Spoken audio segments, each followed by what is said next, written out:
e agora eu vou entrevistar o Julian Lemos. Julian Lemos foi deputado federal, acho que vocês se lembram dele, claro, todos se lembram, né? Conhecido, está ali na origem da candidatura do Jair Bolsonaro, ele que é da Paraíba. Eu vou entrar nessa questão, e porque é importante, questão pessoal, inclusive, porque explica a ação política. Por que ele faz isso? Por que de fato, ele parece ter as pessoas e acaba brigando com aqueles que estão muito próximos? E aí eu aproveito para perguntar para você, quando você falou sobre a família, o Bolsonaro, como você disse, teve 3 casamentos, tem esse último casamento, eu imagino que você tenha conhecido a Michelle de próximo, você todos estavam na mesma campanha. Como é que é a relação do Bolsonaro com a Michelle e colocando justamente neste cenário maior que é o da briga que ele faz com pessoas próximas? Seria ciúmes? O que acontece? Olha só, Joaquim. Eu vou te falar, quando eu conheci Jair, a única pessoa que eu vi mais próximo dele, vez em quando, era o Eduardo. Quando eu fui entrando, ali sendo mais próximo dele, eu via que Eduardo, embora fosse já um cara, já com quase 30 anos, era 30 e poucos anos, tal, mas era muito verde. E ele ele tem muita vaidade. Você vê que quando foi eleito deputado, aí uma hora queria ser das relações exteriores, não, depois das relações exteriores, agora eu quero ser embaixador dos Estados Unidos, não, depois eu quero ser líder. Ele sempre quer estar ali em evidência, porque ele tem essa necessidade, né? Em relação a essa pergunta que você me fez, em relação a Bolsonaro, em relação à personalidade dele, eu posso lhe responder até à luz da psicologia, porque é a minha área de saúde mental e de comportamento humano. Você não pode falar sobre o céu, o paraíso, Joaquim, se você tem um inferno dentro de si. Você vai sempre colocar para fora aquilo que você tem. Então, o Bolsonaro é uma pessoa que ele não. Isso aí eu estou afirmando. Bolsonaro não equilibra, não tem harmonia dentro do seu lar. O que você vê hoje é exatamente um teatro, porque se faz necessário, na posição que todos estão, para se criar o arquétipo de um casal feliz, aquela cena do hospital ali, naquela massagem que o Michel deu no pé dele, cara, quem conhece de perto, fica realmente assim com o estômago embrulhado. Porque quando eu conheci Jair, olha, o Carlos não se dava muito bem com ele, porque já vinha de rixa do antigo relacionamento ali, da mãe dele, foi para Michel, enfim. Ele não se dava muito bem com o Flávio, inclusive quando o Flávio foi candidato a prefeito no Rio de Janeiro, você lembra? Aquilo ali, meu amigo, era briga, era guerra. Eu vi discussões pesadas. Depois apareceu o Renan, que o Renan nem no Brasil morava. Carlos não quis nem saber dele, Eduardo nem olhou de banda, Flávio, que é o mais político, e é o cara mais, sabe, mais jeitoso, é o político padrão Rio de Janeiro, amigo. Ali é artista. Então, era o que circulava mais e queria fazer o dele. Mas Bolsonaro não sabia lidar com essas crises internas dentro. Então, todo esse perfil dele, esse interior colapsado, confuso, inquieto, ele jogou para fora. E aqueles filhos dele ali são a extensão exatamente dessas neuroses que ele tem. Dessa falta de harmonia. E a prova é que, se você reparar, me diga quem é amigo antigo de Bolsonaro que está com ele hoje. Por quê? Santos Cruz, amigo de 40 anos, não ficou. Bebiano, uma das pessoas mais. Olha, cara, uma das pessoas mais decentes, mais calmas, mais generosas, mais respeitosas que eu conheci na vida. Foi Gustavo Bebiano, não aguentou. Não tinha ninguém, absolutamente ninguém. Quando você vê, aí você vai comprovar o que eu estou dizendo. Aquelas gravações das reuniões de governo, com os ministros, aquela coisa toda. Rapaz, aquilo não é uma reunião. Aquilo ali é um hospício. Aquilo ali não tem liturgia nenhuma. Era um palavrão por minuto. Aí você vê Paulo e todos os ministros, com exceção dos bunda mole, como um Moro, como um ou outro ali que ia mal abrir a boca com medo. Mas você vê que todo mundo queria. Ele se tornava uma espécie de ele, como comandante, ele se tornava um reflexo, a tropa se tornava reflexo dele. Então, aquilo ali, você vê que eram umas coisas absurdas. Não tinha liderança, tinha o quê? Tinha mão de ferro. Então, isso é exatamente o que tem dentro de Bolsonaro. Então, me diga como é que um cidadão desse ele consegue pacificar um país. Se ele é exatamente o exemplo do caos interior, familiar, afetivo, com os amigos, é impossível. Porque ainda que a solução venha, ele gera um problema. Entendi. Agora, quando você fala que aquela cena dela massageando os pés dele no hospital, por que enoja? Me enoja porque você vê que é uma cena montada.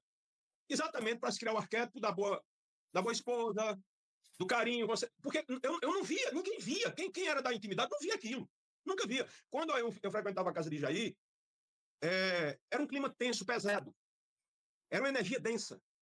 Diferente quando você chega numa casa. Você está entendendo? É porque assim, só sabe quem frequentou. Chegava assim, no terraço, ninguém vinha trazer um copo d'água.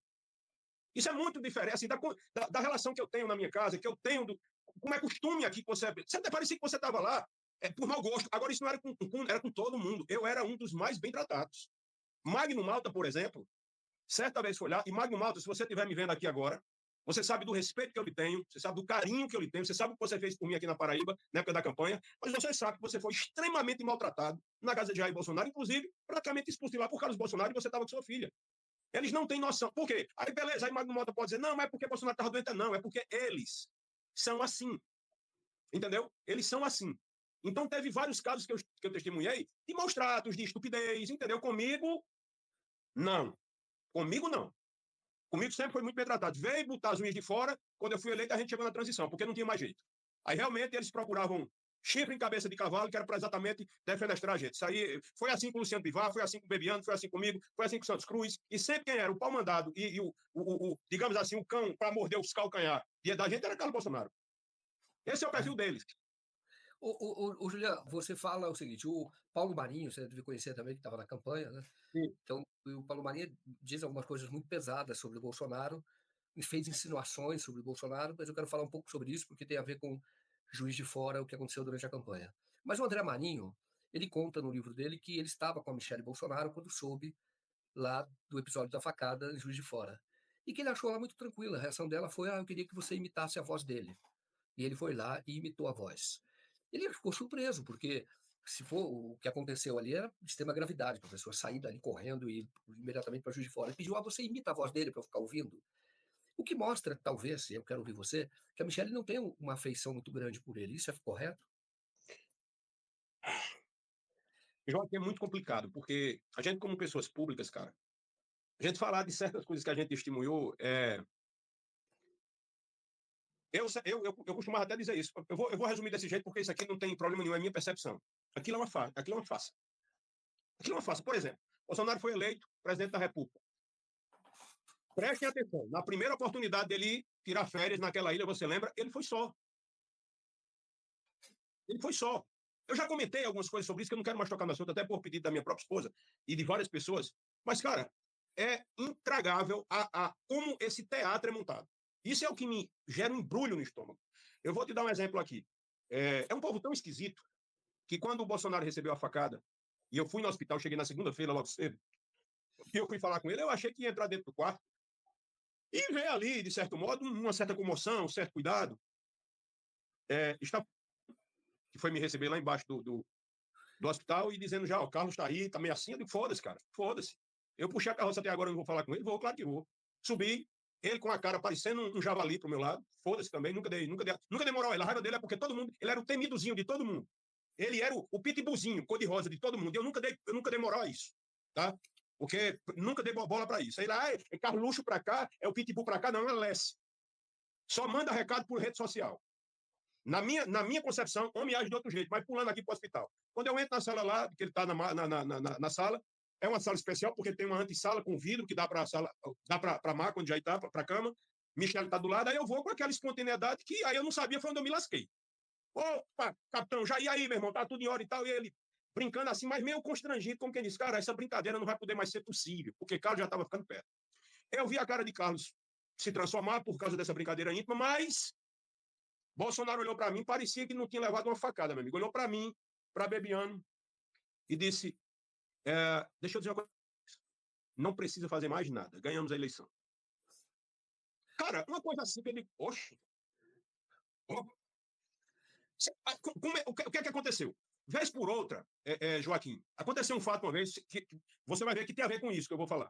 Eu estava, foi antes do primeiro turno. Bolsonaro estourou aquela bomba que ele tinha um apartamento, que ele pegava o auxílio moradia, que ele disse que usava para comer gente, aquela coisa toda. Depois teve que pegar um apartamento funcional, beleza, eu fui para lá. Eu fui para lá, para o apartamento dele. E até dar chave, depois Eduardo pediu para me dar chave. Vamos lá.